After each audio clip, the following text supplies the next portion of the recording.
다 같이 자리에서 일어나셔서 하나님께서 주신 말씀 저와 여러분이 한 절씩 교독하겠습니다. 그런데 마리아는 무덤 밖에 서서 울고 있었다. 울다가 몸을 굽혀서 무덤 속을 들여다보니 흰 옷을 입은 천사 둘이 앉아 있었다. 한 천사는 예수의 시신이 놓여있던 자리 머리맡에 있었고 다른 한 천사는 발치에 있었다. 천사들이 마리아에게 말하였다. 여자여 왜 우느냐? 마리아가 대답하였다. 누가 우리 주님을 가져갔습니다. 어디에 두었는지 모르겠습니다. 이렇게 말하고 뒤로 되돌아섰을 때에 그 마리아는 예수께서 서 계신 것을 보았지만 그가 예수이신 줄은 알지 못하였다. 예수께서 마리아에게 말씀하셨다. 여자여 왜 울고 있느냐? 누구를 찾느냐? 마리아는 그가 동산지기인 줄 알고 여보세요. 당신이 그를 옮겨 놓았거든 어디에다 두었는지를 내게 말해주세요. 내가 그를 모셔 가겠습니다 하고 말하였다. 예수께서 마리아야 하고 부르셨다. 마리아가 돌아서서 히브리 말로 라브니 하고 불렀다. 그것은 선생님이라는 뜻이다. 예수께서 마리아에게 말씀하셨다. 내게 손을 대지 말아라. 내가 아직 아버지께로 올라가지 않았다. 이제 내 형제들에게로 가서 이르기를 내가 나의 아버지 곧 너희의 아버지 나의 하나님 곧 너희의 하나님께로 올라간다고 말하여라.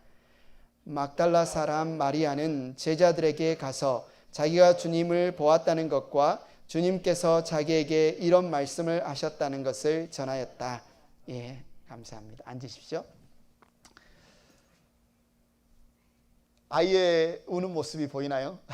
엄마들은 아이의 우는 모습만 봐도 마음이 그냥 내 마음이 그냥 무너질 것 같아요. 이 아이 왜 울까요? 보통 아이들은 갓난 아이들은 세 가지로 운다고 그러죠. 배고파요, 씻었어요, 졸려요. 뭐 이런 이제 이유로 아이들의 아마 의사소통이 울음이잖아요. 이 아이는 왜 울까? 이 어린 여자아이는 왜 울까요? 무슨 속상한 일이 있었을까요? 왜 울까요? 여학생도 울고 있네요. 이 여학생은 왜 울까요? 대학생도 울고 있어요. 학교에서 시험을 망쳤을까요? 아니면 실연을 당했을까요? 왜 울까요? 이 여자도 울고 이 아저씨도 울고 할머니도 울고 할아버지도 울고 이들은 왜 울까요? 뭐 때문에 울까요? 여러분은 언제 가장 최근 울어보셨나요? 뭐 드라마를 보다가 너무 슬퍼서 영화를 보다 너무 슬퍼서 울었어요 라고 말할 수도 있겠지만 뭐 그런 감동적인 영화나 드라마 말고 여러분이 최근에 우셨다면 왜 우셨나요? 여기 방금 전에 보았던 사진의 주인공들처럼 막 펑펑 꺼이꺼이 그렇게 울었나요? 아니면 그래도 내가 한국에서 자란 남자인데 소리내어 울 수 없다. 입을 그냥 입틀막을 하면서 마음속으로 우셨나요? 만약 우셨다면 여러분은 왜 우셨나요? 울음 자체가 나쁜 건 아니죠. 한국에서는 전통적으로 남자는 우는 게 아니야 뭐 이렇지만 제가 신앙생활을 하고 나서 제일 좋았던 게 남자도 막 울어도 된다. 어디에서 그걸 봤냐면 예수님이 성경에 보면 3번 우는 장면이 나와요. 예수님이 왜 우셨죠? 처음에 자기가 정말 사랑하는 친구 나사로가 죽었어요. 그 친구 나사로가 죽었고 그 나사로의 누이들이 오빠가 죽은 것을 보면서 너무 슬퍼서 마르다와 마리아가 우는 장면을 보면서 예수님도 우셨어요. 공감하시는 분이에요. 우리의 눈물을 나몰라라 하시는 분이 아니에요. 또 한 번 우셨는데 예루살렘을 보시면서 이 예루살렘이 얼마 있지 않으면 멸망할 텐데 로마군에 의해서 불탈 텐데 여전히 그것도 모르고 자기 한 치 앞도 모르는 그 예루살렘 사람들을 보면서 우셨어요. 또 우셨죠? 언제 우셨죠? 겟세마네 동산에서 우셨어요. 히브리서 5장 7절에 보면 겟세마네 동산에서 우리가 예수님이 땀방울이 핏방울이 되도록 간절히 기도하신 이야기는 알지만 히브리서 5장 7절에는 기도하실 때 울면서 기도했다고 이야기를 해요. 큰 부르짖음과 많은 눈물로써 기도와 탄원을 하나님께 드렸다. 성경에도 예수님이 3번이나 우셨다고 남아요. 우리가 하나님 앞에 예수님처럼 우는 게 흠은 아니죠. 그래서 여러분 우셨다고 해도 너무 좀 부끄럽다 이렇게 생각 안 해도 돼요. 우리도 예수님과 함께 울었으면 좋겠어요. 우리도 예수님처럼 울었으면 좋겠어요. 정말 우리의 이웃들, 우리의 가족들, 우리의 좀 전에 전사님도 우크라이나의 그 고통받는 사람들을 생각하면서 울면서 기도하셨는데 우리가 정말 가슴 아파서 애통할 때는 애통할 수 있어야 되겠죠. 그런데 왜 우는지는 우리가 한번 생각을 해봐야 되겠죠. 우리가 울기는 우는데 왜 울었지? 눈물이 나는데 왜 눈물이 나지? 이 생각을 한번 해봐야 됩니다. 왜 울고 있나요? 예수님은 십자가에서 죽으신 후에 부활하셨어요. 죽음이 있어야 부활이 있습니다. 죽지 않고 어떻게 다시 살 수 있겠어요? 그런데 예수님이 왜 십자가에 달렸나? 무슨 잘못을 했나? 힘이 없었나? 아니면 정치적인 어떤 모함에 걸렸나? 성경은 예수님이 십자가에 죽으신 이유를 사랑 때문에라고 말합니다. 누구를 사랑하셔서? 저와 여러분을 사랑하셔서. 우리를 사랑하시는데 왜 죽으셔야 될까요? 사실 예수님이 쓰셨던 가시 면류관은 우리가 써야 될 면류관이었죠. 사실 예수님이 박혔던 못은 저와 여러분이 박혀야 할 못이었죠. 그 못을 예수님이 대신 박히셨습니다. 이 세상 사랑 중에 뭐 로미오와 줄리엣의 사랑, 뭐 이몽룡과 성춘향의 사랑, 뭐 여러 가지 사랑 이야기가 있지만, 그러나 예수님이 우리를 향한 사랑보다 더 큰 사랑은 없어요. 왜 그러냐면 그분은 목숨을 내어주셨어요. 자기의 생명을 내어주셨어요. 그런데 그토록 우리를 사랑하시는 주님이 우리를 그렇게 사랑하셨고, 그 사랑에 감동이 되고 우리도 주님 사랑해요라고 말하는, 우리 사랑하는 그분이 여전히 무덤 속에 있다면, 여전히 차갑고 딱딱한 돌무덤 안에 누워 있다면 우리가 얼마나 슬플까요? 우리가 얼마나 절망적일까요? 여러분이 가장 사랑하는 사람이 죽었다고 생각해 보세요. 그분이 다시 그 상대가 다시는 깨어나지 못해서 지금 땅속에 있다고 생각해 보세요. 얼마나 절망적입니까? 얼마나 슬픕니까? 그러나 주님은, 우리가 이스터, 해피 이스터인 이유는 주님은 죽어 계신 분이 아니라 살아 계신 분이기 때문에 그렇습니다. 그분은 살아나셔서 저와 여러분과 함께 하시고 우리에게 선물을 주셨어요.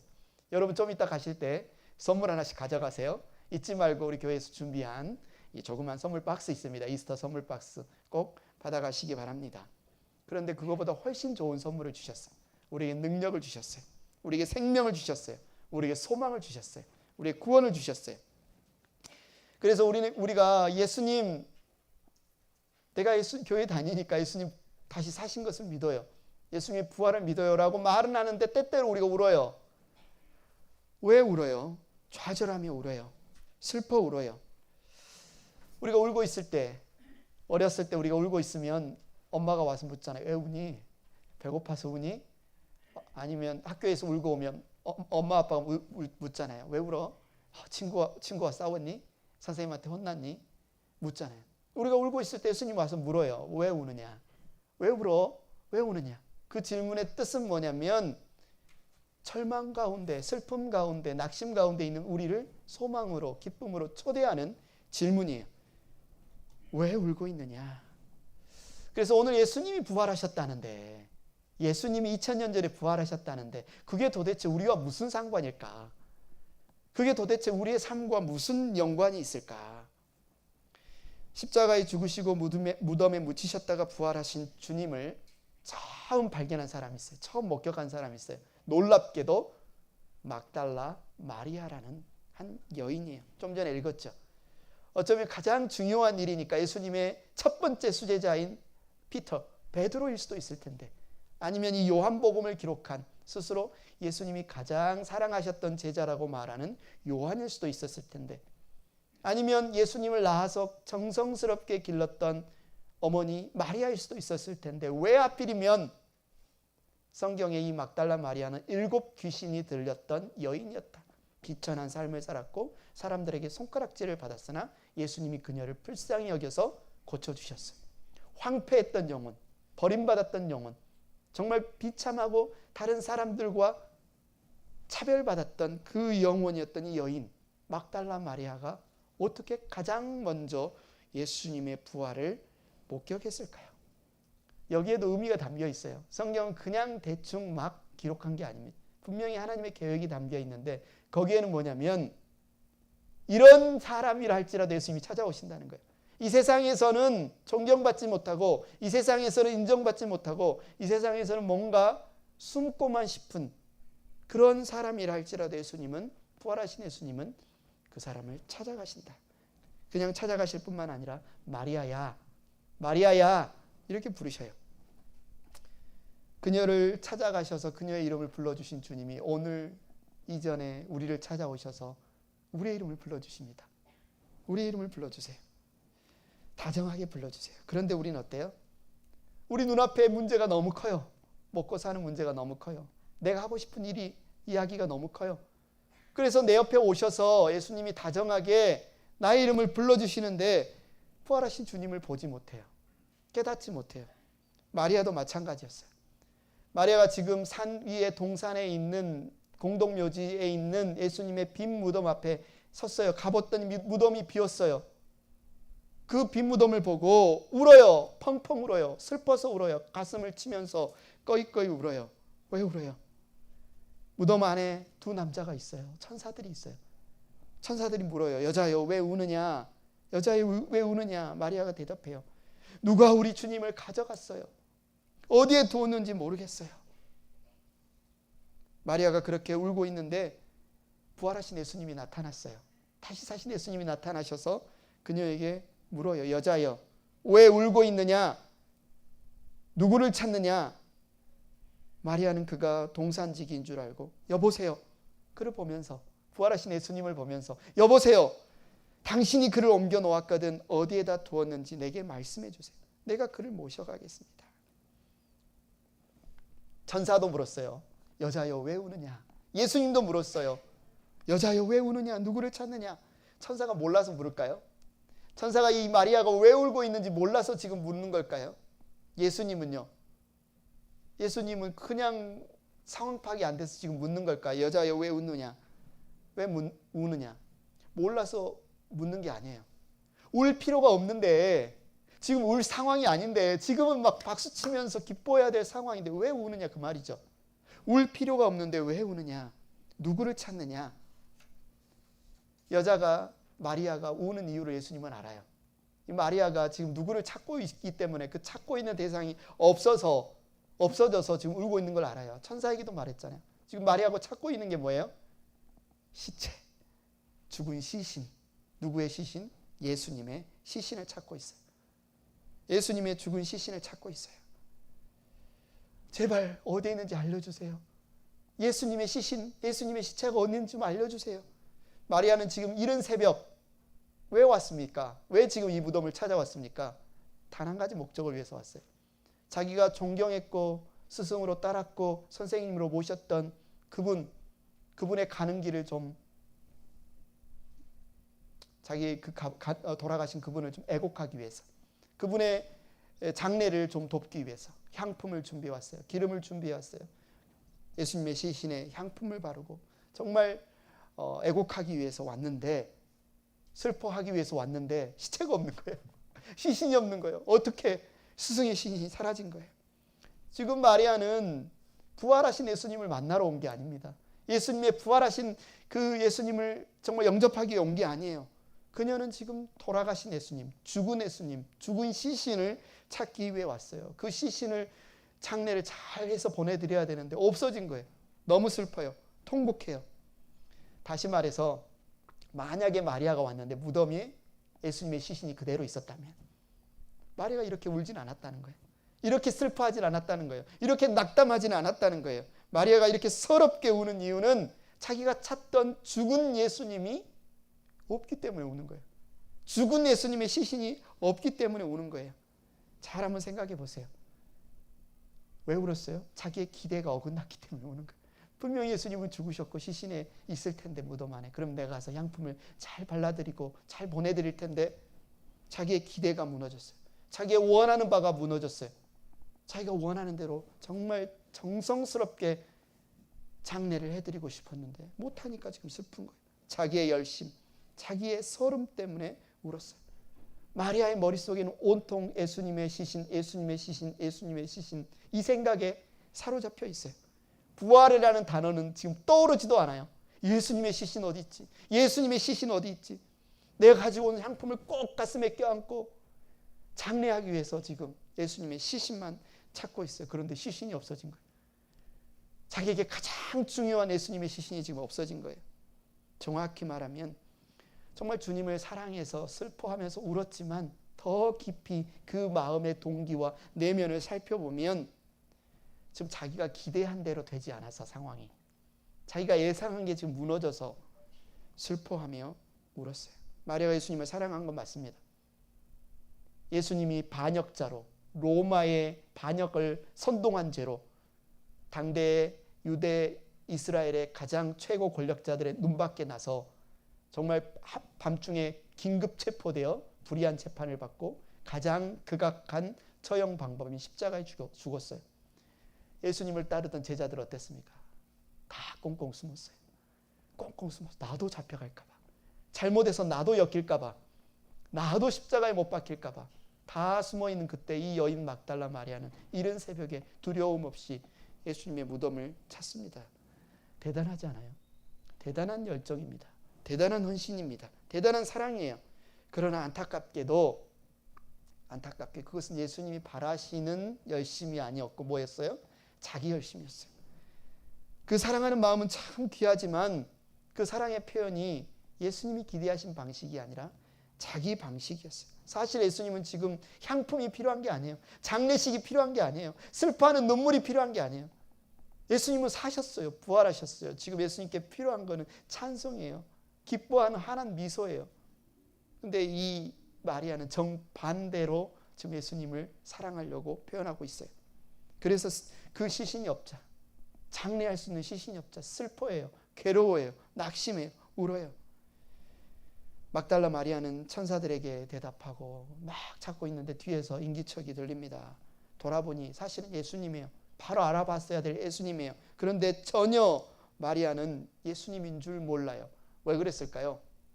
몇 가지 이유가 있겠죠. 이른 새벽이에요. 아직 동이 지금 어슴풀에 뜨기 때문에 어둑어둑하니까 잘 안 보일 수 있어요. 두 번째로 예수님의 몸이 변했어요. 이제는 부활하신 몸이 되었어요. 그래서 잘 몰라봤어요. 그런데 사실 결정적으로 예수님을 예수님인 줄 몰라본 이유는 뭐예요? 좀 전에 말했지만 마리아의 머릿속에는 죽은 예수님밖에 없어요. 무덤에 누워 있어야 될 시신이신 예수님밖에 없어요. 근데 지금 눈앞에 누가 있습니까? 살아계신 예수님이 있어요. 살아계신 예수님이 있어요. 매칭이 안 되잖아요. 자기 생각에서.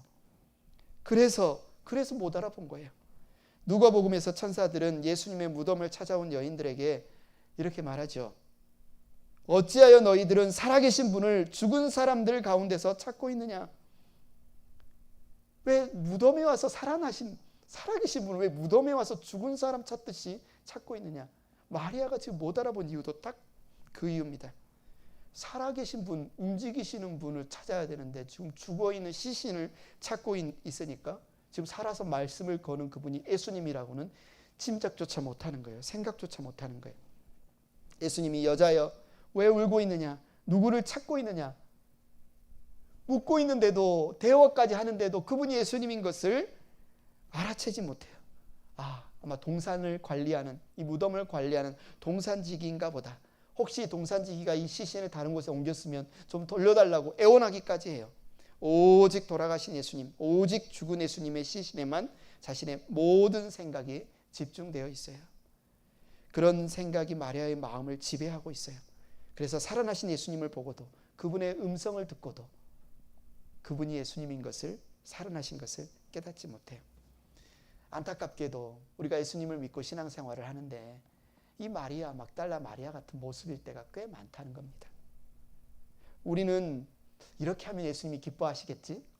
이렇게 내가 예수님을 섬기며 기뻐하시겠지? 내가 생각하는 신앙생활에 너무 사로잡혀 있을 때가 많아요.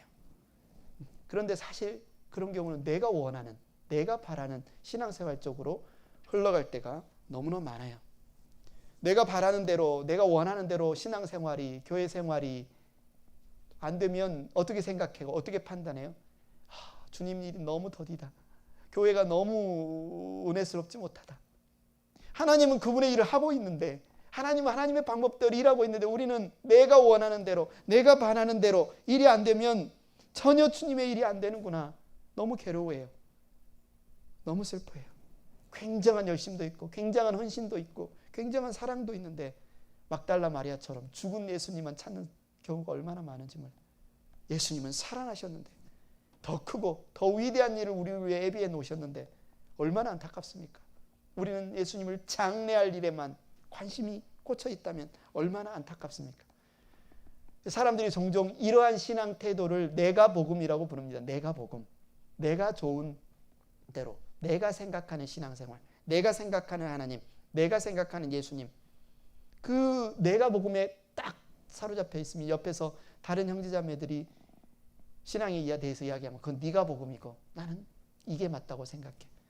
내가 복음에만 사로잡혀 있을 때가 얼마나 많아요. 성경에서는 주님의 복음에 대해서 주님이 알려주시는 기쁜 소식, 시신이 아니야 더 이상 살아났어, 부활하셨어라고 말하는데 주님의 시신 어디 있죠? 주님의 시신 잘 섬겨야 되는데, 잘 장례식해야 되는데. 여러분, 우리가 부활절을 맞이해서 예수님이 부활하신 것을 생각하면서 혹시 내가 복음에 우리는 사로잡혀 있지 않은지, 정말 부활하신 예수님이 우리에게 기대하시고 우리에게 주시고자 하시는 선물이 무엇인지 여러분 한번 생각해 보시기 바랍니다. 이처럼 내 생각 속에 가둬놓은 주님, 죽어 계신 주님을 생각하는 사람의 결과는 슬픔밖에 없어요. 절망밖에 없어요. 열심히 신앙생활을 한다고 하지만 내가 만들어 놓은 하나님만 섬기게 되면 그분은 참 하나님이 아니잖아요. 하나님의 진정한 모습이 아니잖아요. 그러다 보면 하나님은 이런 분일 거야, 예수님은 이런 걸 나한테 시키실 거야, 착각 속에서, 오해 속에서 예수님이 그런 걸 시킨 적이 없는데, 예수님이 그런 걸 바란 적이 없는데, 거기 끝에는 낙심이 있습니다. 슬픔이 있습니다. 그래서 믿는다고 하면서도 여전히 성경에서 말씀하시는 주님이 아니라 내 생각, 내가 기대하는, 내가 바라는 대로 그렇게 된다면 때때로 마리아처럼, 막달라 마리아처럼 부활하신 주님을 앞에 두고 죽어 계신 주님만을 찾는, 그래서 울고 있는, 그래서 슬퍼하는, 그래서 낙심하는 신앙생활을 할 수 있다는 거죠. 그래서 주님을 찾는 진정한 의미는 성경이 말씀하시는 진짜 주님을 만나야 돼요. 교회 갔더니 크리스찬들을 보니 야, 예수님이 별 볼 일 없는 거야. 그런 주님 말고 성경에서 말하는 진짜 주님, 부활하신 주님, 살아계신 주님, 나를 사랑하시는 그 주님, 나를 만드신 주님, 나 이름을 지금 불러주면서 내 눈물을 닦아주시는 그 주님, 그 주님을 여러분 잘 볼 수 있기를 축원합니다. 그렇다면 부활하셔서 나와 함께 하시는 주님, 나를 사랑하시는 주님, 그분을 만났다면 이제 우리는 어떤 삶을 살아야 될까요? 부활하신 주님을 만난 사람답게 살아야 되겠죠. 자, 마리아는 왜, 막달라 마리아는 왜 이 부활절 이른 새벽에 예수님의 시신을 찾고 있었을까요? 안타깝게도 예수님이 전혀 그 전에 이런 힌트를 주신 적이 없나요? 몇 차례나 말했어요. 내가 예루살렘에 가면 나의 대적들이 나를 사로잡아서 침도 뱉고 채찍도 때리고 조롱도 하고 내가 죽을 거야. 죽은 다음에 무덤에 3일 동안 묻혀 있겠지만 3일 후에 나는 다시 살아날 거야. 말했습니다. 분명히 말했어요. 한 번 말한 것이 아니라 여러 번 이야기를 했어요. 예수님을 따랐던 막달라 마리아도 들었어요. 그런데 그거를, 그 말씀을 붙들지 않았어요. 그 말씀을 깨닫지 못했어요. 그래서 빈 무덤을 딱 봤으면 그 말씀이 딱 떠올랐어야 되는데, 약속하신 대로 예수님이 살아나셨네, 진짜네, 설마 그런 일이 일어날까 싶었는데 진짜 예수님이 살아나셨네 라고 기뻐해야 되는데 마리아는 그 말씀을 붙들지 않았어요. 믿지 않았어요. 깨닫지 않았어요. 그래서 여전히 빈 무덤에 시신이 사라졌다고, 장례 지낼 시신이 사라졌다고 슬퍼하며 울고 있어요. 행복한 교회 가족 여러분, 여러분 얼마나 매일 성경을 많이 읽습니까? 큐티도 하고요, 오늘 설교 말씀도 듣고요, 성경 이야기 성경도 듣고, 요즘 유튜브에서 유명한 목사님들 설교도 듣고, 많이 듣는 것이 그런데 중요하죠. 그런데 더 중요한 건 뭐냐면 그 말씀을 믿어야죠. 그 말씀을 붙들어야죠. 그 말씀이 실제로 일어날 것을 신뢰해야죠. 말씀을 들었는데 여전히 내 생각에 갇혀 있다면, 내 판단에 갇혀 있다면 막달라 마리아처럼 빈 무덤을 보고 이거는 누군가 예수님의 시신을 도둑질했어라고 생각하는 거예요. 예수님 살아나셨는데 우리가 그렇게 생각한다는 거죠. 행복한 교회 가족 여러분, 주님 우리에게 얼마나 많은 약속을 주셨습니까? 우리 한번 같이 한번 읽어볼까요? 이사야 43장 1, 2절입니다. 시작. 그러나 이제 야곱아, 너를 창조하신 주님께서 말씀하신다. 이스라엘아, 너를 지으신 주님께서 말씀하신다. 내가 너를 속량하였으니 두려워하지 말아라. 내가 너를 지명하여 불렀으니 너는 나의 것이다. 네가 물 가운데로 건너갈 때에 내가 너와 함께하고 내가 강을 건널 때에도 물이 너를 침몰하지 못할 것이다. 내가 불 속을 걸어가도 그을리지 않을 것이며 불꽃이 너를 태우지 못할 것이다. 세상에 어떤 사람이 중력의 법칙을 거슬러서 물속에 빠졌는데 물에 안 잠겨요. 어떤 사람이 도대체 몸 피부가 스킨이 어떤 스킨이길래 불 속에 들어갔는데 그을리지도 않고 타지도 않아요. 그만큼 하나님이 우리를 보호하시겠다는 강조하는 말씀 표현이죠.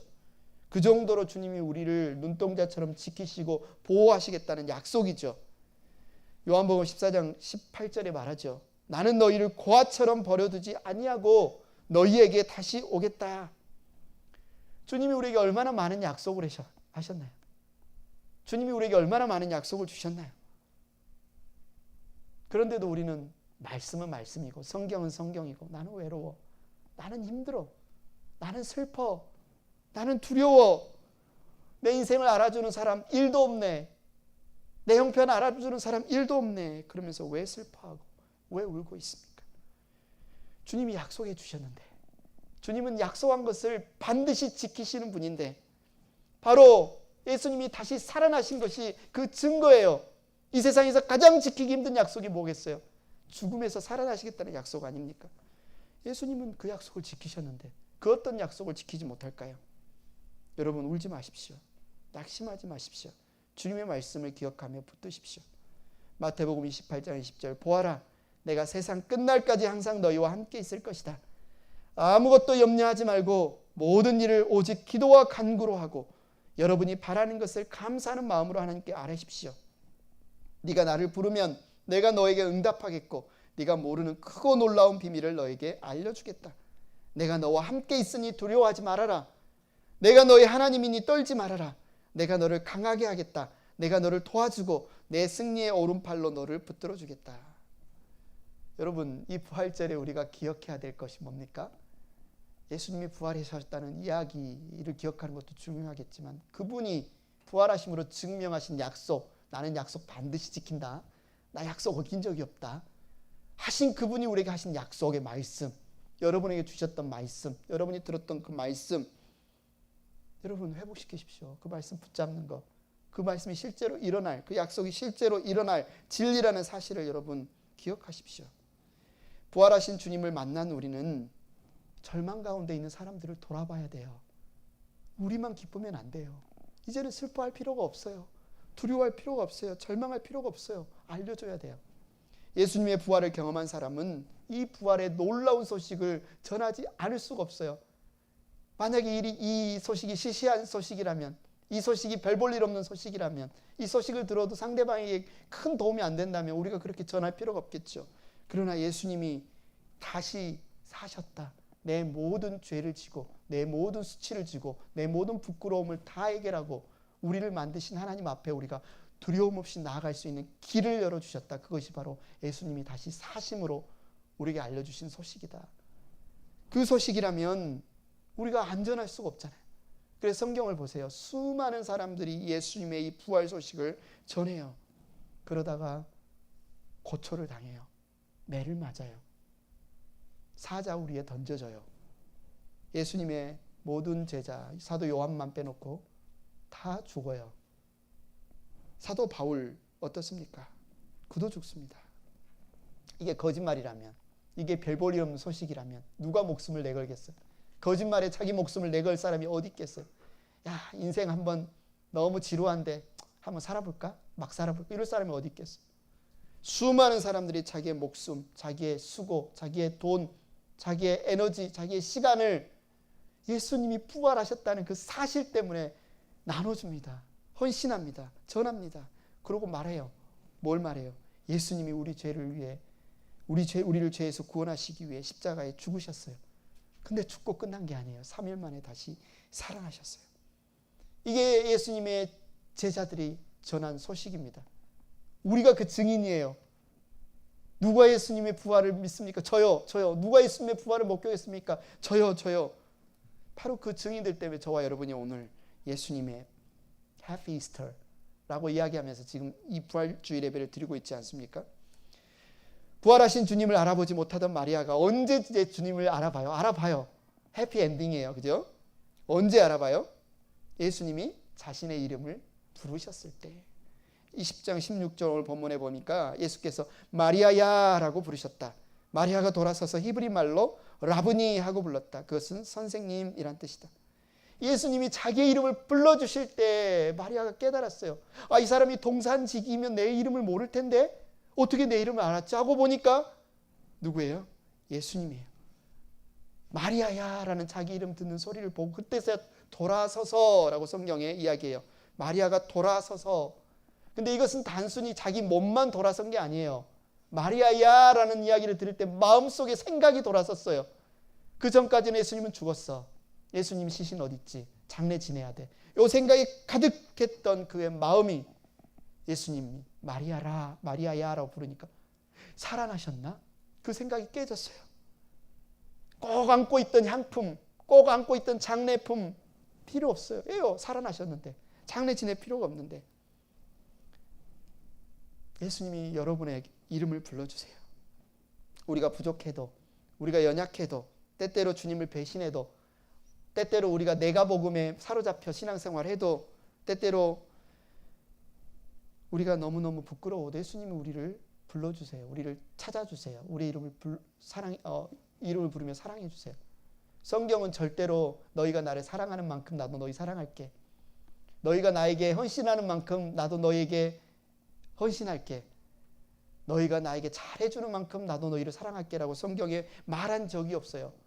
우리가 하나님의 원수였을 때, 우리가 하나님 앞에 꼴보기 싫은 정말 부끄럽고 수치스러운 죄인이었을 때 그분은 자기의 생명을 우리를 위해 내어주셨다. 온전한 사랑으로 우리를 사랑하셨다라고 말해요. 마리아가 비록 예수님의 말씀을 잊어버리고 붙들지 못하고 죽은 예수님만 찾고 있는 이 순간에도 예수님은 다정하게 그녀의 이름을 부릅니다. 마리아야. 예수님께서 여러분의 이름을 부르는데 한번 불러보실래요? 석이나. 제 이름 말고 여러분 자신의 이름 한번 불러보실래요? 석이나. 여러분의 이름을 부르시는 목적이 뭘까요? 우리 엄마들이 애들이 말 안 들 때 혜원아! 이거 뭐예요? 혼내려고 하는 거죠. 야 조용해. 떠들지 마. 빨리 숙제. 그런 뜻이 아니에요. 예수님이 지금 석이나라고 이름 마리아라고 부르는 게 야 너 지금 어떻게 된 게 내 이름도 나도 못 알아봐. 어떻게 된 게 나를 내 약속도 잊어버려. 혼내시려고 지금 마리아라고 부른 게 아니에요. 마리아야 이런 게 아니라니까요. 지금 예수님께서 마리아야라고 부르시는 우리의 이름을 불러주시는 이유는 뭐예요? 우리의 잘못된 생각, 판단, 우리의 열심 거기서 좀 빠져나와서 부활하신 주님을 보라는 거죠. 다시 사신 주님을 보라는 거죠. 기뻐하라는 거죠. 찬송하라는 거죠. 두려워하지 말라는 거죠. 여러분 앞에 있는 문제가 그 어떤 문제이든지, 여러분 앞에 있는 두려움이 어떤 두려움이든지 죽음을 이기신 예수님이 내 이름을 부르면서 나와 함께 계시는데 여러분 왜 두려워하시나요? 예수님이 여러분의 이름을 지금 불러주시는 이유는 절망 속에 있지 마. 슬픔 속에 있지 마. 두려움 속에 있지 마. 이제는 기뻐해. 새 소망을 가져. 내가 죽음을 이겼어. 내가 다시 살았어. 이것이 바로 예수님께서 마리아의 이름과 저와 여러분의 이름을 불러주신 이유입니다. 마리아는 자신의 이름을 불러주신 그 예수님의 음성을 듣고 돌아서서 마음이 깨어나서 라브니, 오늘 우리 성경 세번역 성경에서는 선생님이라고 했는데 라브니는 좀 더 친근하게 나의 선생님, 나의 선생님이란 뜻이에요. 마리아는 나의 선생님, 나의 선생님. 예수님의 다정한 그 부르심에 다정함으로 지금 대답하고 있습니다. 그런데 예수님이 17절에 뭐라고 이야기합니까? 예수께서 마리아에게 말씀하셨다. 내게 손을 대지 말아라. 내가 아직 아버지께로 올라가지 않았다. 이제 내 형제들에게로 가서 내가 나의 아버지 곧 너희의 아버지, 나의 하나님 곧 너희의 하나님께로 올라간다고 말하여라. 이게 정말 놀라운 일이죠. 그전까지 하나님이 나의 하나님, 예수님의 하나님이셨는데 예수님이 죽음을 이기고 부활하신 다음부터 이제 하나님이 누구의 하나님이, 누구의 아버지가 됐어요? 부활하신 예수님 안에 있는 우리 모두의 아버지, 모두의 하나님이 됐어요. 이 표현이 처음으로 나와요. 너희 하나님, 너희 아버지. 예수님이 지금 부정탈까봐, 내 몸을 만지면 부정탈까봐 마리아에게 마리아가 지금 엎드려서 예수님의 발을 붙잡고 경배하려고 할 때 지금 손대지 마라 하시는 이유가 부정탈까 봐 그런 게 아니에요. 예수님은 지금 아직 사명을 완수하지 않으셨어요. 예수님이 부활하셔서 승천하셔서 하나님 아버지께 요청해야 돼요. 뭘 요청해야 돼요? 하나님, 내가 사람들의 죄를 대신 지고 십자가에서 죽으면 예수님이 하나님 아버지가 약속하신 거 있죠. 바로 성령을 각 사람에게 보내주시겠다고 약속했죠. 그 보혜사 성령, 각 사람의 심령을 부드럽게 해서 하나님의 말씀을 깨우쳐 주시고 진리로 인도하시고 능력으로 소망으로 살아갈 수 있는 그 성령을 보내주시겠다고 약속하셨죠. 그 사명을 완수하기 위해서 예수님이 지금 붙잡지 말라고 이야기하고 있습니다. 또 있어요. 예수님 다시 오시겠다는 겁니다. 아까도 말했죠. 내가 너희를 과와 같이 버려두지 않고 내가 다시 오겠다. 나중에 예수님 다시 오실 예수님, 그분에 대한 약속, 재림하실 예수님에 대한 약속도 있지만 성령님께서 하시는 일이 바로 예수님이 하셨던 말씀을 우리 가운데 떠올리고 깨닫게 하는 일을 합니다. 마리아가 예수님이 말씀하신 대로 제자들에게 가서 자기가 무엇을 보았는지 그리고 자기에게 예수님이 하신 말씀을 다 전합니다. 예수님은 죽으시고 부활하심으로 우리에게 영원한 생명을 주셨습니다. 이것이 놀라운 은혜입니다. 그런데 더 큰 은혜가 있어요. 아마 어린 아이들을 키우다 보면 뭔가 신기한 걸 막 보여주잖아요, 아이들에게. 그 아이들이 뭐라고 해요? 나도 해볼래요, 아빠. 나도 해볼래요, 아빠. 제가 지난주에 이렇게 나무를 이렇게 우리 덤불 집 앞에 있는 걸 전지 가위로 이렇게 하는데 우리 혜원이가 나도 해볼래요. 그냥 보는 것으로 만족하지 못해요. 여러분, 보는 것으로, 구경하는 것으로 만족하지 못해요. 가장 큰 기쁨은 동참하는 겁니다. 부활의 예수님께서 우리에게 주신 놀라운 은혜는 뭐냐면 우리에게 살려주시고 우리에게 생명을 주신 것뿐만 아니라 하나님의 사업의 동업자로 불러주세요. 하나님의 일을 같이 할 수 있도록, 하나님만이 하셨던 그 일을 이제는 우리가 할 수 있도록 맡겨주세요. 바로 생명을 살리는 일이에요. 절망 가운데 있는 사람들을 일으켜 세워주시는 거예요. 기쁜 소식을 함께 나눠주는 거예요. 그 일에 우리를 불러주셨어요. 우리를 맡겨주셨어요. 이거는 사명이자 특권입니다. 여러분, 주님이 우리의 전도 없이, 우리가 전도하지 않으면 주님이 전도 못할까요? 우리가 없으면 주님이 한 생명 못 살릴까요? 말도 안 되는 일이죠. 주님은 우리 없이도 다 하실 수 있어요. 그런데도 굳이 우리의 입술을, 우리의 외침을, 우리의 섬김을, 우리의 돌봄을 사용하셔서 이 부활의 소식을 전하게 하세요. 왜요? 말했잖아요. 가장 기쁜 일이니까 그 일이. 그 일이 가장 신나는 일이니까. 그 일이 이제 곧 완성될 그 하나님 나라의 일을 이 땅에서 우리가 경험할 수 있는 일이니까. 그 놀라운 가치, 그 놀라운 기쁨을 이 땅에서 미리 체험할 수 있는 일이니까 하나님 우리를 동참시켜 주는 겁니다. 부활하신 예수 그리스도를 만나는 영혼마다 새로워집니다. 부활하신 예수 그리스도를 만나는 나라마다, 도시마다, 집안마다 새로워집니다.